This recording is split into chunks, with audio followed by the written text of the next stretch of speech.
तो आज हम लोग केमिस्ट्री क्लास 9 के चैप्टर 2 पढ़ेंगे, जिस पाठ का नाम है अब क्या हमारे चारों ओर की पदार्थ यानी कि द्रव शुद्ध है या नहीं।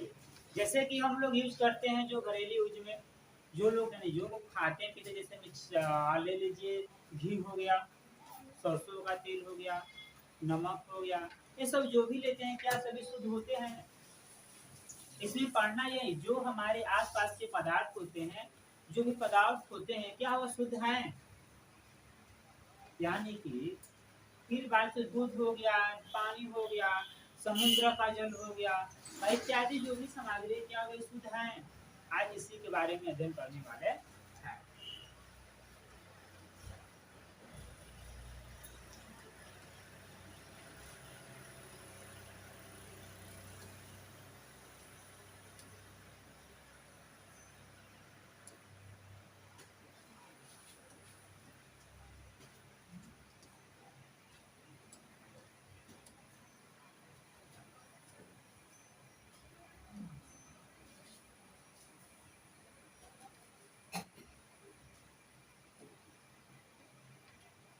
देखते हैं, साधारण आदमी शुद्ध शब्द का अर्थ समझता है कि ये पदार्थ में कोई मिलावट नहीं है, लेकिन वैज्ञानिक के लिए ये पदार्थ शुद्ध नहीं है, बल्कि ये वस्तु विभिन्न पदार्थों के मिश्रण है। अगर एक साधारण व्यक्ति क्या करता है, यही समझता है क्या है हम दूध पी रहे हैं, दूध में कोई मिलावट नहीं है, इसलिए वह क्या है शुद्ध है। हम तेल खा रहे हैं, घी खा रहे हैं, घी में क्या है किसी चीज का मिलावट नहीं है, इसलिए वह क्या शुद्ध है। लेकिन विज्ञान इसको शुद्ध नहीं कहता है। क्या कहते हैं विज्ञान? कहते हैं क्या है मिश्रण है। क्या है मिश्रण है।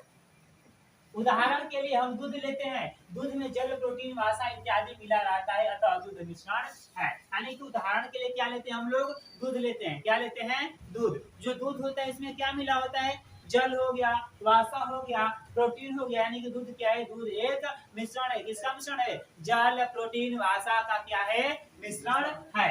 पेप्सी, कोका कोला, स्प्राइट, फेंटा इत्यादि पेय पदार्थ जल, चीनी एवं carbon dioxide gas CO2 CO मिला रहता है, पेय पदार्थ मिश्रण है। यानी कि बोल रहा है जो भी पेय पदार्थ होता है, जैसे कोका कोला हो गया, पेप्सी हो गया, फेंटा हो गया, दूध हो गया, लस्सी हो गया, मीठा हो गया, जो भी पीते हैं सब क्या है, क्या वे शुद्ध पदार्थ है? नहीं, सब क्या है मिश्रण है। क्या है मिश्रण है। वैज्ञानिक किसी पदार्थ को शुद्ध कब कहता है? जब उस पदार्थ में उपस्थित सभी कण समान रासायनिक प्रकृति के हो। यानी कह रहा है जो विज्ञान है, विज्ञान किसी पदार्थ को शुद्ध कब कहेगा? जब उसके सभी अवयव, सभी कण केवल एक ही प्रकार के आणविक एवं परमाणुओं से मिलकर बने होते हैं, वही पदार्थ को केवल शुद्ध विज्ञान कहता है। अगर बार बार देखिए, अगर दूध देखा जाए तो दूध में क्या क्या मिला होता है? देखिए जल हो गया, प्रोटीन हो गया, वसा हो गया, सब मिला होता है। इसमें अलग अलग अवयव आए कि नहीं हुए? अलग अलग कण आ रहे हैं ना, इसलिए शुद्ध नहीं है। क्या है मिश्रण है। हाँ, इस प्रकार हम निष्कर्ष निकालते हैं कि हमारे चारों ओर उपस्थित सभी पदार्थ द्रव शुद्ध नहीं है। जब कोई पदार्थ शुद्ध नहीं है तो निश्चित रूप से वह अशुद्ध होगा। यानी क्या होता है, इसका क्या निकला है? इस तरह से हम लोग यही निष्कर्ष निकालते हैं क्या हुआ, हमारे चारों तरफ जो भी पदार्थ पाई जाती है वह पदार्थ शुद्ध नहीं है, वे लोग क्या हैं अशुद्ध हैं। जब शुद्ध नहीं होंगे तो क्या होंगे? अशुद्ध होंगे। इस आधार पर पदार्थों को दो भागों में रखा गया है।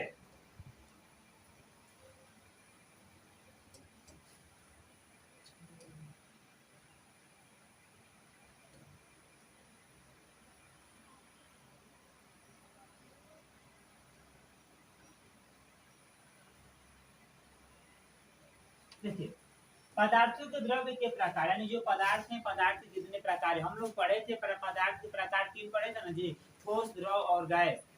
ठीक, वह अवस्था के आधार पर था। यहाँ पर शुद्ध अशुद्ध के आधार पर कितने भागों में बांटा गया है? 2 भागों में। पहला होता है शुद्ध पदार्थ, दूसरा होता है अशुद्ध पदार्थ। जबकि शुद्ध पदार्थ को इंग्लिश में कहते हैं प्योर सब्सटेंस, और अशुद्ध पदार्थ कहते हैं इम्प्योर सब्सटेंस कहते हैं। यानी देखिए यहाँ पर जो पदार्थ है, द्रव पदार्थ है, उसको शुद्ध पदार्थ और अशुद्ध पदार्थ 2 भागों में वर्गीकृत किया गया है। देखते हैं शुद्ध पदार्थ क्या होता है।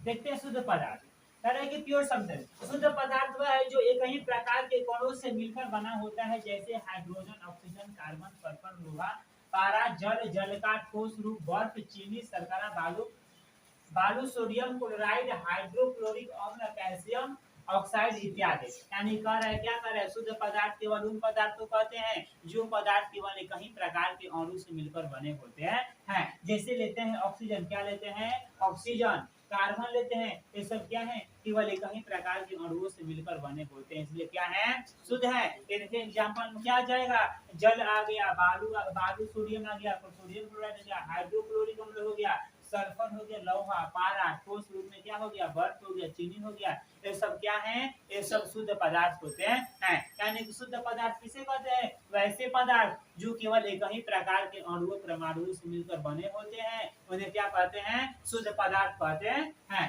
दूसरे शब्दों में हम कह सकते हैं कि शुद्ध पदार्थ वह है जो एक ही प्रकार के परमाणु अथवा अणुओं से बना है, अतः शुद्ध पदार्थ का सामान्य अर्थ हुआ कि वह पदार्थ तत्व अथवा यौगिक है। यानी कि इससे निष्कर्ष निकलता है कि जो शुद्ध पदार्थ है वह शुद्ध पदार्थ या तो तत्व होगा या फिर कोई यौगिक ही होगा।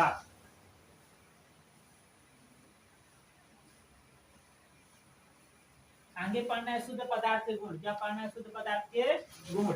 सबसे पहले शुद्ध पदार्थ को किसी भी भौतिक प्रक्रम द्वारा अन्य प्रक्रिया प्रकार के तत्वों में पृथक नहीं किया जा सकता है। यानी क्या है, शुद्ध पदार्थ वह पदार्थ है जिसको आप अन्य कोई भी प्रक्रिया द्वारा अलग नहीं कर सकते हैं। समझिए अगर हम दे रहे हैं O2, क्या है O2, या फिर ऑक्सीजन है, तो ऑक्सीजन को किस रूप में तोड़िएगा, टूटेगा नहीं टूटेगा। यानी क्या है, जो ऑक्सीजन है ऑक्सीजन को हम लोग तोड़ नहीं सकते हैं, उसको अलग किसी भी प्रक्रिया द्वारा अलग नहीं कर सकते, इसलिए क्या है यह शुद्ध पदार्थ है। शुद्ध पदार्थ का निश्चित संगठन होता है और इसका गलनांक एवं क्वथनांक भी निश्चित होता है। यानी जो शुद्ध पदार्थ है उसका जो संगठन होता है, निर्माण होता है, वह निश्चित होता है और निश्चित होने के साथ साथ क्या होता है उसका गलनांक और क्या होगा क्वथनांक। गलनांक समझते हैं ना, जिस ताप पर काम पर कोई क्या हुआ, कोई ठोस पदार्थ क्या हो जाता है गल जाता है, वही होता है गलनांक। और जिस पर कोई द्रव क्या होता है खोलने लगता है वह कहलाता है क्वथनांक।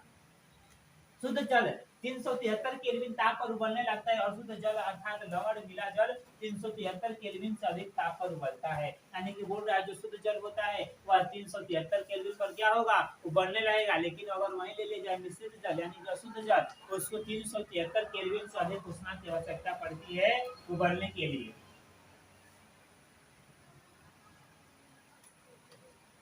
अशुद्ध पदार्थ क्या है, एक अशुद्ध पदार्थ है जो दो से अधिक गुणों से मिलकर बना होता है, जैसे समुद्र का जल, नल का जल, खनिज मिट्टी, दूध, लवण का विलयन, चीनी का विलयन, वायु, ईंट, लकड़ी, पेय पदार्थ, गुड़, चाय, कॉफी, पेन, पेट्रोलियम, बायोगैस, चट्टाने इत्यादि। यानी क्या है, देखिए सिंपल भाषा में बोल रहा है शुद्ध पदार्थ अशुद्ध पदार्थ। शुद्ध पदार्थ कौन है, जो केवल एक ही प्रकार के अणु और परमाणुओं से मिलकर बने हुए हैं, वह क्या कहलाते हैं शुद्ध पदार्थ। और जो क्या होते हैं एक से अधिक अणु और परमाणुओं से मिलकर बने होते हैं क्या कहलाते हैं अशुद्ध पदार्थ कहते हैं। जैसे ले लीजिए, क्या ले लीजिए, दूध। दूध क्या है, दूध एक मिश्रण है, मिश्रण यानी क्या है अशुद्ध पदार्थ है। इसमें क्या क्या मिला होता है, वसा हो गया, पानी हो गया, प्रोटीन हो गया, यही सब क्या होता है मिला हुआ रहता है। अगर एग्जाम्पल इसमें क्या लिया जाए, चीनी और शर्करा यानी कि चीनी और क्या हुआ पानी का विलयन ले जाए तो वो भी क्या है एक मिश्रण हो जाएगा, यानी कि अशुद्ध पदार्थ हो जाएगा। समुद्र का जल, समुद्र का जल क्या है, नल का भी जल क्या होता है अशुद्ध होता है, क्योंकि उसमें बहुत सारे तत्व मिले होते हैं।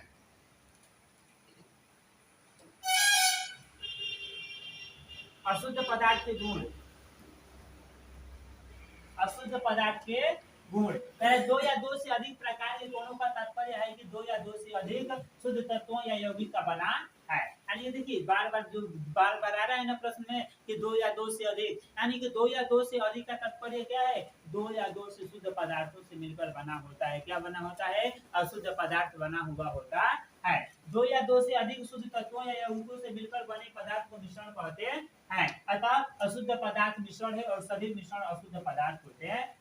और दो या दो से अधिक क्या हुआ मिलकर अणुओं से बना हुआ पदार्थ क्या कहलाता है, मिश्रण कहलाता है। और मिश्रण क्या है, अशुद्ध है। यहाँ से हमको यही निष्कर्ष क्या निकलता है कि जितने अशुद्ध पदार्थ होते हैं वे सब मिश्रण होते हैं, और जो मिश्रण होते हैं वे सब क्या होते हैं, अशुद्ध पदार्थ होते हैं। अशुद्ध पदार्थ को भौतिक प्रक्रम द्वारा पदार्थ के अन्य प्रकारों में पृथक किया जा सकता है। यानी कि जो अशुद्ध पदार्थ होते हैं उन्हें किसी प्रक्रिया द्वारा अलग अलग किया जा सकता है। समझिए अब क्या किए, एक गिलास में क्या लिए हैं या फिर एक कोई बर्तन में लेते हैं, रेत का लेते हैं, रेत लेते हैं और प्लस में लौह का चूर्ण लेते हैं। उन दोनों को अगर चुंबकीय द्वारा क्या करेंगे, पृथक्करण करेंगे, अलग अलग करेंगे तो दोनों क्या हो जाएगा, अलग अलग हो जाएगा। यानी क्या निष्कर्ष निकलता है, तो जो क्या होता है अशुद्ध पदार्थ होता है, अशुद्ध पदार्थ कोई भी भौतिक प्रक्रम द्वारा उनके कोणों को आप अलग अलग कर सकते हैं, परंतु शुद्ध पदार्थों को नहीं कर सकते हैं। अशुद्ध पदार्थ निश्चित संगठन नहीं होता और इसका गणनांक और कंपनांक भी निश्चित नहीं होता है। अब जो होता है अशुद्ध पदार्थ का कोई उसका निश्चित संगठन नहीं होता है और संगठन नहीं होने के साथ साथ क्या होता है, उसका कोई निश्चित गणनांक और कंपनांक भी नहीं होती है। आगे पढ़ना है मिश्रण क्या है। जिन पदार्थों में दो या दो से अधिक तत्व अथवा यौगिक किसी भी अनुपात में हो मिश्रण कहलाते हैं, अर्थात मिश्रण में एक से अधिक पदार्थ किसी भी अनुपात में मिले होते हैं। यानी कि मिश्रण क्या कहते हैं, वैसे तत्व जिनमें या फिर वैसे तत्व या फिर वैसे वस्तुएं जिनमें क्या होती है, एक या एक से अधिक तत्व मिले हुए होते हैं, वो भी किसी भी अनुपात में मिले होते हैं, वही कहलाता है मिश्रण। यहाँ से मिश्रण का परिभाषा निकल जाएगी, जिन पदार्थों में दो या दो से अधिक तत्व किसी भी अनुपात में मिले होते हैं वे क्या कहलाते हैं, मिश्रण कहलाते हैं। जैसे हवा एक मिश्रण है, यह nitrogen, oxygen, argon, carbon dioxide, जलवाष्प एवं अन्य पदार्थों का मिश्रण है। हवा क्या है जी, एक मिश्रण है, क्योंकि हवा में बहुत सारे गैसें मिली हुई है, जैसे हो गया ऑक्सीजन, हो गया हाइड्रोजन, हो गया जलवाष्प, हो गया ऑक्सीजन, आर्गन, कार्बन इत्यादि क्या है जो गैसें मिली हुई है, इसलिए क्या है हवा एक मिश्रण है। आगे देखते हैं, इसी प्रकार बारूद भी एक मिश्रण है जो सल्फर, पोटेशियम, नाइट्रेट एवं कोयला का मिश्रण है। यानी कि बारूद क्या है, बारूद एक मिश्रण है। इसमें कौन कौन से तत्व मिले होते हैं, अगर देखा जाए तो पोटेशियम, नाइट्रेट एवं कोयला का क्या है, मिश्रण इसमें मिले हुए होते हैं। इसी प्रकार मिट्टी, दूध, समुद्र का जल, पेय पदार्थ, कोयला, ईंट, लकड़ी, चीनी का घोल, साबुन, सोडियम क्लोराइड का घोल, रक्त, स्याही इत्यादि भी क्या है, मिश्रण। इस प्रकार देखा जाए तो विभिन्न वस्तुएं क्या है मिश्रण, से स्याही हो गया, समुद्र का जल हो गया, दूध हो गया, ये सब क्या है, सभी मिश्रण के अंतर्गत आते हैं।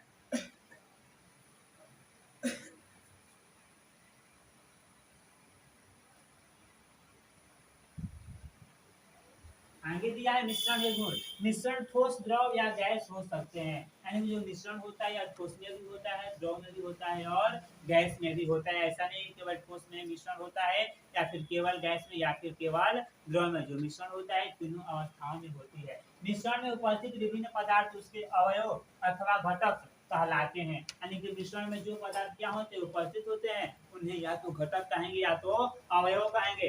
अगर लेते हैं उदाहरण के स्वरूप में क्या लेते हैं, दूध लेते हैं। दूध तो दूध क्या चीज से मिला हुआ है, दूध में क्या चीज का मिश्रण है, पानी है, वसा है और क्या है, प्रोटीन है, विटामिन भी है, अनेक क्या मतलब क्या है, प्रोटीन मिली हुई होती है, विटामिन मिली हुई होती है, तो क्या है, तो एक मिश्रण है। और इसमें देखिए अवयव क्या हो गए, पानी हो गया, वसा हो गया, ये सब क्या है, अवयव यानी घटक कहलाते हैं।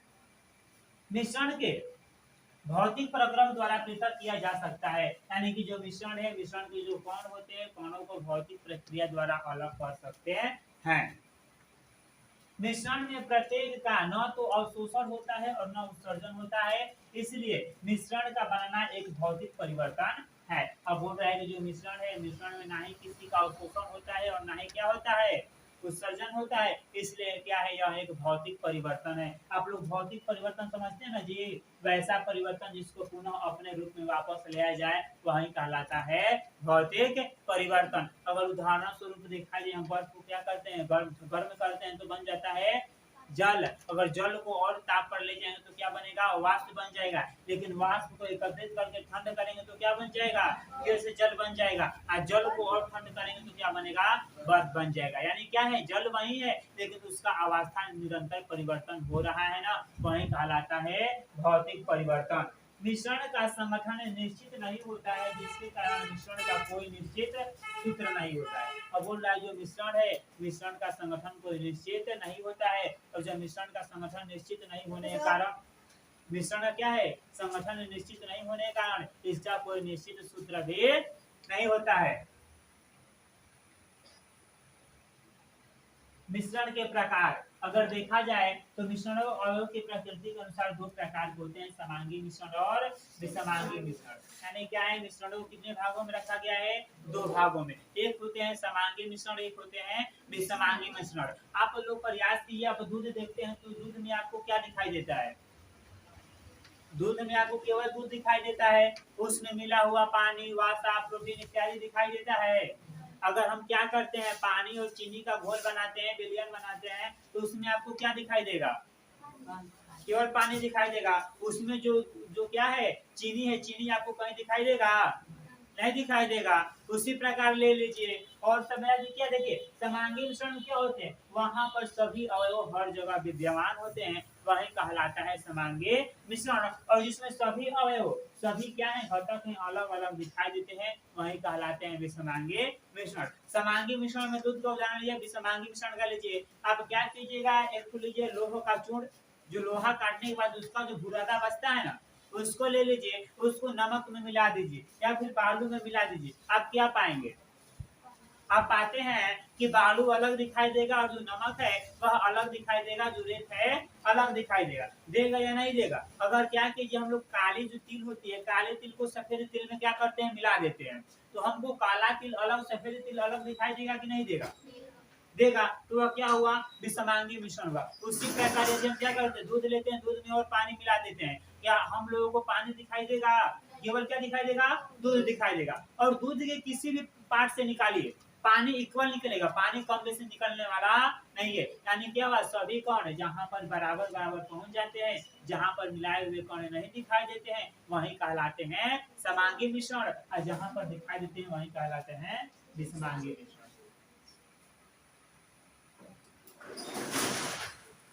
देखिए समांगी मिश्रण, कारण कि समांगी का सामान्य अर्थ है कि सर्वत्र एक समान, अतः वह मिश्रण जिसके संपूर्ण भाग में अवयवी पदार्थ का संगठन समान हो, उसे समांगी मिश्रण कहते हैं। यानी कि समांगी का अर्थ क्या होता है, सभी जगहों पर एक, यानी क्या होगा, अतः यानी कि क्या है, पदार्थ की वैसा गुण या फिर वैसा पदार्थ जिसके सभी जगहों से निकालने पर उसके सभी अवयवों के जो घटक हैं सभी जगह बराबर हो, वही कहलाते हैं समांगी मिश्रण। समांगी मिश्रण की बनावट समान होती है, इसमें उपस्थित अवयवों के कणों को नहीं देखा जा सकता है। यानी क्या है, जो समांगी मिश्रण होते हैं उसकी बनावट क्या होती है, समान होती है, उनके जो अवयव होते हैं, कण होते हैं, उनको आप देख नहीं सकते हैं। ऐसा नहीं कि समांगी मिश्रण क्या है, बनावट समान है और उसमें जो कण मिलाए हुए हैं उसको आप देख सकते हैं, ऐसा बिल्कुल नहीं है, आप उनको नहीं देख सकते हैं। जैसे जल एवं चीनी का मिश्रण, शरबत के संपूर्ण भाग में चीनी एवं जल का संगठन समान समान होता है। अगर देखा जाए जल और चीनी का क्या है, मिश्रण है, शरबत है, तो शरबत के किसी भी भाग से आप कीजिए, सभी जगह क्या हो, चीनी और जल का मिश्रण क्या होता है, एक समान होता है। जल और कॉपर सल्फेट का मिश्रण, जल और नमक का मिश्रण, एल्कोहल और जल का मिश्रण, पीतल, कांसा, पेट्रोल, सोडा, जल, बर्फ, सिलिका, छानी हुई चाय इत्यादि समांगी मिश्रण है। अगर देखिए छानी हुई चाय, अगर हम लोग क्या करते हैं, चाय बना देते हैं, चाय क्या किए, बना दिए, बनाने के बाद पूरा पक गया, उसको हटा लिए छान कर, तो क्या ऐसा है कि चाय नीचे से पीजिएगा तो ज्यादा मीठा लगेगा, ऊपर से पीजिएगा तो कम मीठा लगेगा, ऐसा है, नहीं है ना। क्यों नहीं है, क्योंकि क्या है, एक समांगी मिश्रण है। समांगी मिश्रण में क्या होते हैं, पदार्थ से किसी भी, यानी कि जो वस्तु है उससे किसी भी अवस्था से निकालिए, किसी भी स्थान से निकालिए, हर जगह उसका जो अवयव होते हैं एक समान होते हैं।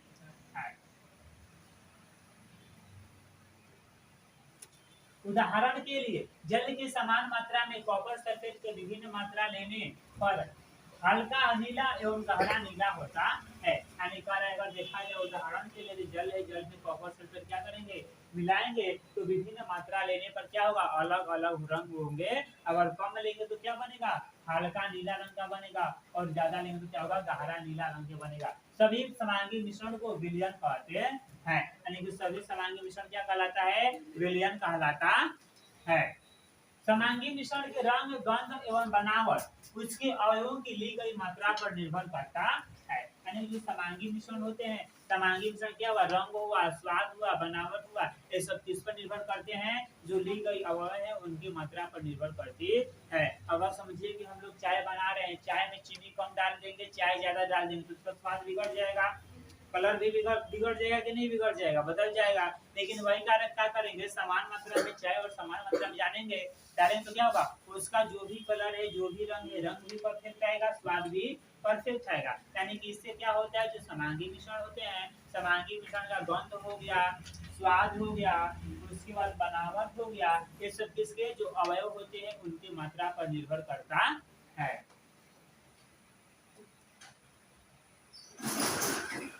अब पढ़ना है विषमांगी मिश्रण।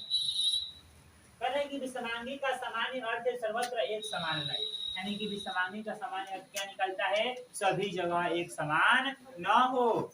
अतः वह मिश्रण जिसके संपूर्ण भाग में अवयवी पदार्थ का संगठन एक समान नहीं होता है उसे विषमांगी मिश्रण कहते हैं। यानी अतः क्या निकलता है, अतः निष्कर्ष निकलता है कि सभी जगहों पर जहाँ पर क्या हो, सभी अवयव सभी घटक एक समान विद्यमान नहीं होते हैं उसे कहते हैं विषमांगी मिश्रण। और समांगी मिश्रण का किसे कहते हैं, जहाँ पर सभी तत्व और घटक क्या होते हैं, एक समान उपस्थित होते हैं उसे क्या कहते हैं, समांगी। और जहाँ एक समान उपस्थित नहीं होते हैं उसे विषमांगी मिश्रण कहते हैं। विषमांगी मिश्रण की बनावट एक समान नहीं होती है। अब कह रहा है कि जो विषमांगी मिश्रण है इसका भी बनावट एक समान नहीं होता है, अलग अलग होता है।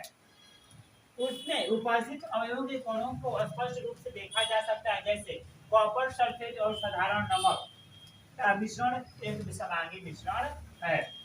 यानी क्या होता है, जो विषमांगी मिश्रण है, विषमांगी मिश्रण क्या होते हैं, सभी यानी प्रत्येक तत्व के क्या कर सकते हैं, घटक को आप अलग अलग देख सकते हैं। जैसे कि उदाहरण स्वरूप दिया है, क्या दिया है, कॉपर सल्फेट और नमक का विलयन दिया, नमक का क्या दिया है, मिश्रण दिया है। इसके अलावा हम लोग छोटा सा उदाहरण लेते हैं, आप लोग समझ में आ जाएगा। जैसे हम बताए थे काला तिल और सफेद तिल होता है, या फिर चावल और गेहूं ले लीजिए। क्या कीजिए, चावल और गेहूं को आपस में मिला दीजिए, दोनों अलग अलग घटक हो गए कि नहीं हो गए, अवयव हो गए ना, दोनों को मिला दीजिएगा तो मिश्रण तैयार हुआ। अब उस मिश्रण को ध्यान से देखिए, आपको क्या चावल में गेहूं मिल जाएगा, अलग अलग दिखाई देगा कि नहीं देगा, तो क्या हो गया, विषमांगी मिश्रण हुआ। यानी कि वैसा मिश्रण है जिसके जो घटक है, अवयव है, अलग अलग स्पष्ट रूप से दिखाई देवे उसे क्या कहते हैं, विषमांगी मिश्रण कहते हैं। विलयन और मिश्र धातु को छोड़कर लगभग सभी मिश्रण विषमांगी होते हैं। यानी क्या हुआ, विलयन और मिश्र धातु इनको छोड़कर बाकी जो भी वस्तुएं होते हैं लगभग सभी क्या होते हैं, विषमांगी मिश्रण ही होते हैं। विषमांगी मिश्रण के विषमांगी मिश्रण के एक भाग का अवयव की अधिकता रहती है, दूसरे भाग की अवयव की अधिकता रहती है, जिसके कारण मिश्रण के अवयवों को आसानी से पृथक पृथक कर देखा जा सकता है। यानी कि जो विषमांगी मिश्रण होते हैं उसके एक पदार्थ की कहीं क्या हो गए, अवयव अधिक हो गए, तो कहीं दूसरे पदार्थ का अवयव क्या हो गया, अधिक हो गया। यदि हम गेहूं क्या किए, गेहूं और क्या किए, चावल को मिला दिए, तो ध्यान दीजिए जहाँ क्या होगा, गेहूं की जो मात्रा है अधिक हो जाएगी। जहाँ गेहूं की मात्रा अधिक होगी एक तरफ, तो दूसरी तरफ चावल की मात्रा अधिक हो जाएगी ना, समझ में आ रहा है ना।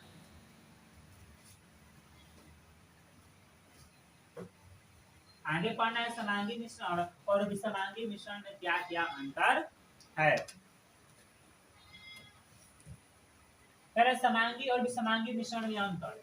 नंबर 1 देखिए, समांगी मिश्रण वैसे मिश्रण को कहते हैं जिसमें अवयवी पदार्थों का संगठन समान होता है। यानी कि समांगी मिश्रण किसे कहते हैं, वैसे मिश्रण को कहेंगे जिनमें क्या होगा, जो अवयव है उनका संगठन क्या है, एक समान होते हैं। और विषमांगी मिश्रण में इसके जस्ट विपरीत होते हैं, वैसे मिश्रण वैसे कहते हैं जिसमें क्या होते हैं, अवयवी पदार्थों का संगठन एक समान नहीं होता है। यानी जो समांगी मिश्रण है, समांगी मिश्रण में सभी अवयव क्या होते हैं, एक समान होते हैं। लेकिन जो विषमांगी मिश्रण है, विषमांगी मिश्रण में क्या सभी अवयव एक समान नहीं होते हैं। यह प्रायः शुद्ध पदार्थों का बना होता है। जो समांगी मिश्रण है क्या से बना होता है, शुद्ध पदार्थों से बना हुआ होता है, जबकि यह प्रायः अशुद्ध पदार्थों से बना हुआ होता है। और जो विषमांगी मिश्रण क्या होता है, अशुद्ध पदार्थों से बना हुआ होता है।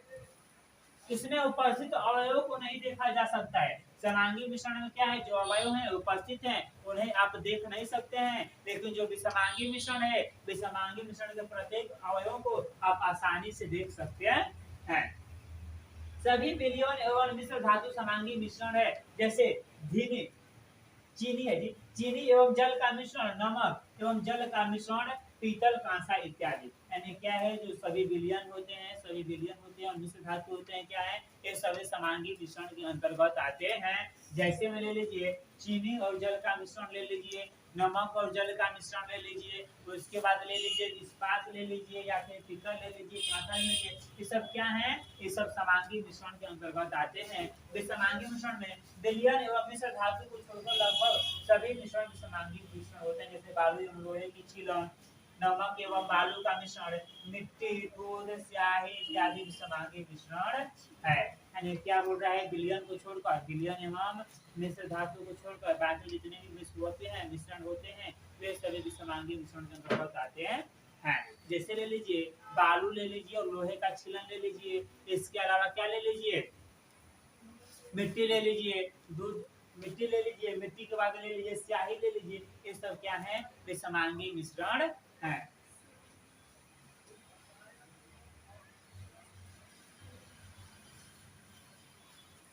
आगे पढ़ना है विलयन क्या होता है। विलयन क्या होता है, दो या दो से अधिक पदार्थों के समांगी मिश्रण को विलयन कहते हैं। यानी क्या है, दो या दो से अधिक पदार्थ हैं और क्या है, वे एक समांगी मिश्रण है, तो क्या कहलाएंगे, विलयन कहलाएंगे। जैसे नींबू जल, सोडा जल, नमक जल, चीनी जल, आयोडीन, एल्कोहल, वायु आदि विलयन है। अब बोल रहा है, क्या बोल रहा है, नींबू जल हो गया, सोडा जल हो गया, शर्करा चीनी जल हो गया, तथा क्या हो गया, वायु हो गया, एल्कोहल और जल हो गया, ये सब क्या है, विलयन के अंतर्गत आते हैं। समझिए, जब विलयन क्या है, समांगी मिश्रण है, तो इसका प्रत्येक अवयव आपको दिखाई देगा। समांगी मिश्रण का जो प्रत्येक अवयव होते हैं वे दिखाई नहीं देते हैं। जब दिखाई नहीं देते हैं तो क्या होगा, वह विलयन बना। तो नींबू और जल को मिलाएंगे तो नहीं दिखाई देगा, तो क्या हो गया, वह भी एक विलयन हो गया। उस तरह सोडा और जल को मिलेगा, पता नहीं चलेगा। साधारणतया जब कोई पदार्थ किसी द्रव में घुल जाता है तब उसे विलयन कहते हैं। अर्थात विलयन को तरल पदार्थ के रूप में लेते हैं। यानी कि साधारण रूप में देखा जाए, जब कोई पदार्थ क्या करता है, जल में या कोई तरल पदार्थ में क्या करता है, घुल जाता है, तब उसे क्या कहते हैं, विलयन कहते हैं। साधारण तौर पर जो विलयन है, विलयन को तरल पदार्थ के रूप में हम लोग क्या करते हैं, लेते हैं या फिर देखते हैं। लेकिन प्राकृतिक में ठोस विलयन एवं गैसीय विलयन भी होती है। लेकिन जो प्राकृतिक होती है, प्राकृतिक में ठोस और गैसीय दोनों विलयन पाए जाते हैं। मिश्र धातु ठोस विलयन का और वायु गैसीय विलयन का उदाहरण है। अगर देखा जाए मिश्र धातु तो क्या है, मिश्र धातु एक ठोस विलयन, और देखा जाए उस तरह वायु, वायु एक गैसीय विलयन का क्या है, उदाहरण है। अतः विलयन के कोणों में समांगिकता होती है। यानी जो विलयन है, विलयन के कोणों में क्या होती है, समांगिकता होती है। समांगिकता का मतलब क्या हुआ है, सभी जगह एक समान उपस्थित होते हैं।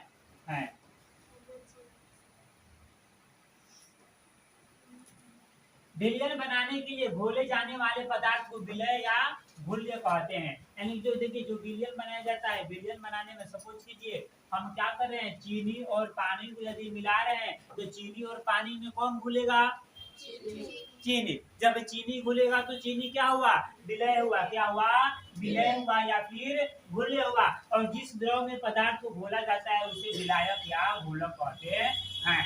चीनी और पानी के मिश्रण में क्या किया, चाहे नमक और पानी भी है, उसको डाल दिए, पानी में नमक क्या हुआ, अच्छी तरह से घुल गया, तो कौन घुला, नमक। नमक क्या हुआ, विलय हुआ, क्या होगा, विलय होगा या फिर क्या होगा, घुल्य होगा। लेकिन जो पानी हुआ, पानी से घुला रहा है ना, तो पानी क्या होगा, या तो घोलक होगा या फिर विलायक होगा। दूसरे शब्दों में हम कह सकते हैं कि विलयन जिसकी मात्रा कम होती है वह विलय होता है, और जिसकी मात्रा अधिक होती है उसे विलायक कहते हैं। इसको दूसरे शब्दों में भी कह सकते हैं कि जिसकी मात्रा कम होती है उसे क्या कहते हैं, विलय कहते हैं, और जिसकी मात्रा अधिक होती है उसे क्या कहते हैं, विलायक कहते हैं। समझिए, जब क्या किया जाएगा, नमक और पानी को घुलाया जाएगा तो किसकी मात्रा अधिक होगी, पानी का या नमक का, पानी का। जब पानी का क्या होगा, मात्रा अधिक होगा, तो पानी क्या हो जाएगा, विलायक हो जाएगा, क्या हो जाएगा, विलायक हो जाएगा। अब कम मात्रा किसका है, नमक का, नमक का या फिर चीनी का, तो चीनी या नमक मेरा क्या हो जाएगा, विलय हो जाएगा, यानी कि घुल्य हो जाएगा। विलयन का वह घटना जो किसी विलायक में घुला होता है उसे विलय कहते हैं। अब विलय क्या होता है? विलय क्या है? घटना है। किसी विलयन में क्या होता है? अवयव को भूलना क्या कहलाता है? विलय कहलाता है। और विलयन का वह घटक जो दूसरे घटक को विलयन में मिलाता है उसे विलायक कहते हैं। यानी कि देखिए जो बुलाता है उसे क्या कहते हैं? विलायक कहते हैं।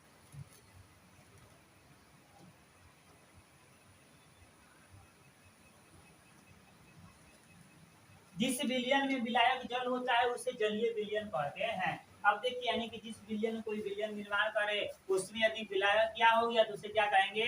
जलीय विलयन। इसको साधारण भाषा में समझ सकते हैं कि जिसको जल में मिलाया जाए, जल में मिलाने से यदि विलयन बनता है तो क्या होता है? जलीय विलयन कहलाता है। जिस विलयन में जल नहीं रहता है उसे अजलीय विलयन कहते हैं।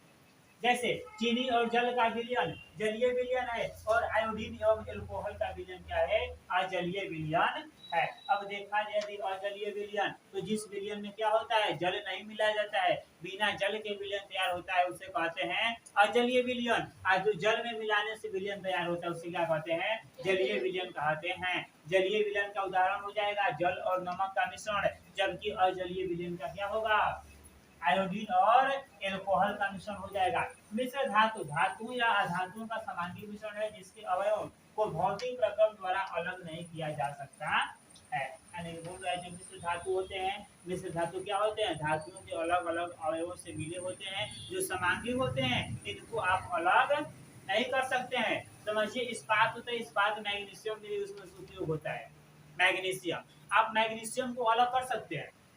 नहीं ना कर सकते हैं। तांबा आता है, तांबा को अलग कर सकते हैं? नहीं कर सकते हैं। उसी तरह क्या है? बहुत सारे ऐसे मिश्र धातु हैं जिनमें अलग अलग अवयवों का उपयोग किया जाता है, लेकिन वो सभी अवयव क्या होते हैं? एक समान होते हैं। एक समान होने के कारण उनको आप किसी भी तरह से अलग नहीं कर सकते हैं। फिर भी इसे मिश्रण माना जाता है क्योंकि ये अपने अवयव के गुणों को दर्शाते हैं और संगठन अलग अलग होते हैं। और फिर भी इन्हें क्या कहता है? मिश्रण ही माना जाता है क्योंकि इनमें जो अलग अलग कण होते हैं, अलग अलग अवयव होते हैं, उनके गुण दिखाई देते हैं। साथ ही पूरे अच्छे से क्या होते हैं? स्पष्ट रूप से दिखाई देते हैं। इसलिए इन्हें क्या कहा जाता है? मिश्रण कहा जाता है।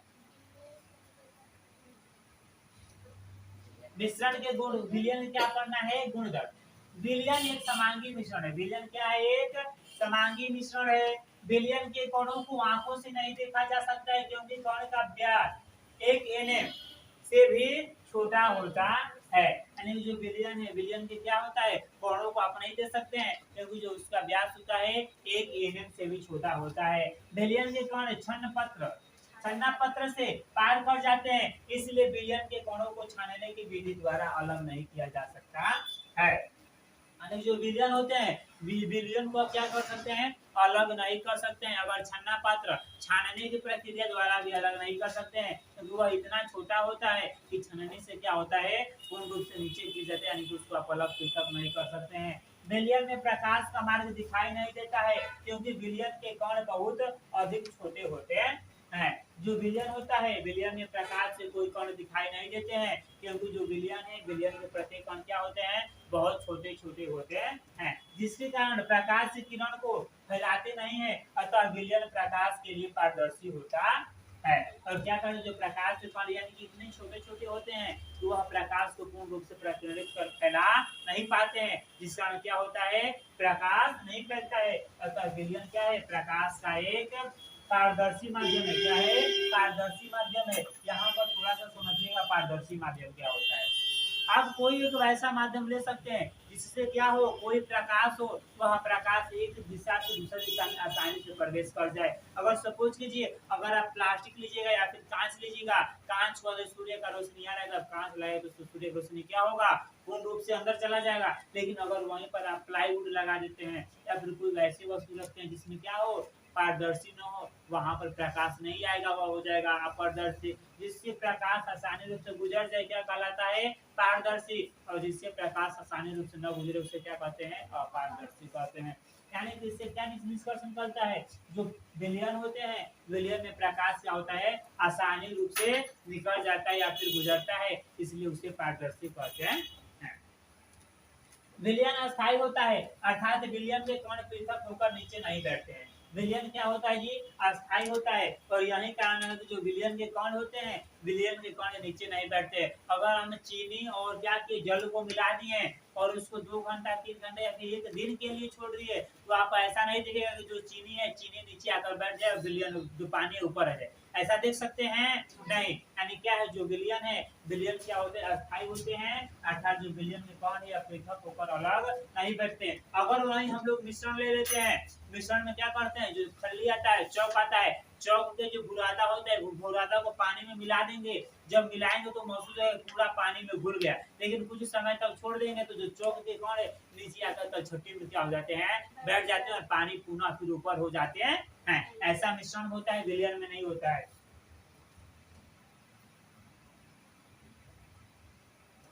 आगे पढ़ना है विलयन की सांद्रता। किसी विलयन के एक निश्चित मात्रा में घुलते हुए विलय विलय को उस विलयन की मात्रा को उस विलयन की सांद्रता कहते हैं। यानी कोई विलयन है, कोई विलयन में क्या होता है, एक निश्चित मात्रा में जो घुलता है, जो घुले हुए विलयन होते हैं, उस विलयन की मात्रा को क्या कहते हैं, विलयन की सांद्रता कहते हैं। विलयन में घुले हुए विलय पदार्थ की मात्रा के आधार पर विलयन को 3 प्रकार में बांटा गया है। यानी क्या हो, जो विलयन होते हैं, यानी कि अगर कहा जाए विलयन की सांद्रता को कितने भागों में बांटा गया है, 3 भागों में। कौन कौन, संतृप्त विलयन, असंतृप्त विलयन और अति संतृप्त विलयन। यानी क्या हुआ, विलयन की संतृप्तता के आधार पर, सांद्रता के आधार पर 3 वर्गों में रखा गया है। कौन कौन, संतृप्त विलयन, असंतृप्त विलयन और अति संतृप्त विलयन रखा गया है।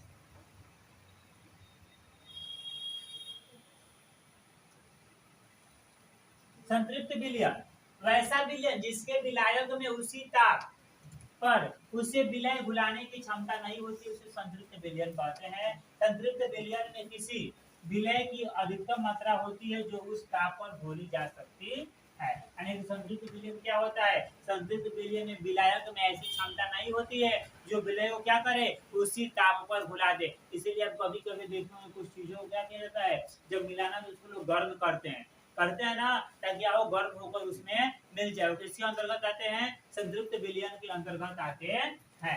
असंतृप्त विलयन वैसा विलयन, ऐसा लिखा है, वैसा विलयन जिसके विलायक में उसी ताप पर और विलय भुलाने की क्षमता होती है, उसे संतृप्त विलयन कहते हैं। अर्थात विलयन में विलय की मात्रा संतृप्त विलयन कहलाती है। समझिए क्या होता है, हम लोग क्या पढ़े थे, संतृप्त में क्या पढ़े थे, संतृप्त में उसी ताप पर विलायक क्या करता है, विलयन को घुलाने में सक्षम नहीं होता है। लेकिन जो असंतृप्त होता है, असंतृप्त जितना ताप वस्तु का है, विलय का है, उतना ही ताप यदि विलायक का है, तो दोनों वस्तु क्या करता है, आपस में मिला लेता है। अति संतृप्त विलयन वैसा विलयन जिसके विलायक में उसकी क्षमता से अधिक विलय को घुला दिया जाता है, उसे अति संतृप्त विलयन कहते हैं। उस पदार्थों का अति संतृप्त विलयन तभी बनाना संभव होता है जब ताप में वृद्धि होती है। कि द्रवों में अति संतृप्तता विलयन बनना तभी संभव है जब दाब में बढ़ाया जाता है। यानी बोल रहा है जो अति संतृप्त विलयन है, अति संतृप्त विलयन में क्या होते हैं, पदार्थ इतना अधिक गर्म किया जाता है तब जाकर दोनों क्या होते हैं, आपस में मिल पाते हैं। यानी कि देखिए यह सब क्या है, और सब जो भी बांटा हुआ है ये सब ताप और दाब के आधार पर बांटा हुआ है। इसमें क्या होता है, इसमें निश्चित ताप पर, संतृप्त विलयन में निश्चित ताप पर क्या करता है, विलयन और विलायक आपस में नहीं मिल पाते हैं। वहीं असंतृप्त विलयन में क्या होते हैं, निश्चित ताप और दाब पर क्या होते हैं, दोनों विलयन यानी कि विलय और विलायक क्या होते हैं, आपस में मिल जाते हैं। लेकिन अगर दी वहीं देखी जाए अति संतृप्त विलयन में, इसमें होता क्या है, अति संतृप्त विलयन में बहुत अधिक ताप को बढ़ाना पड़ता है, तब जाकर क्या होता है, बनते यानी कि आपस में मिलते हैं।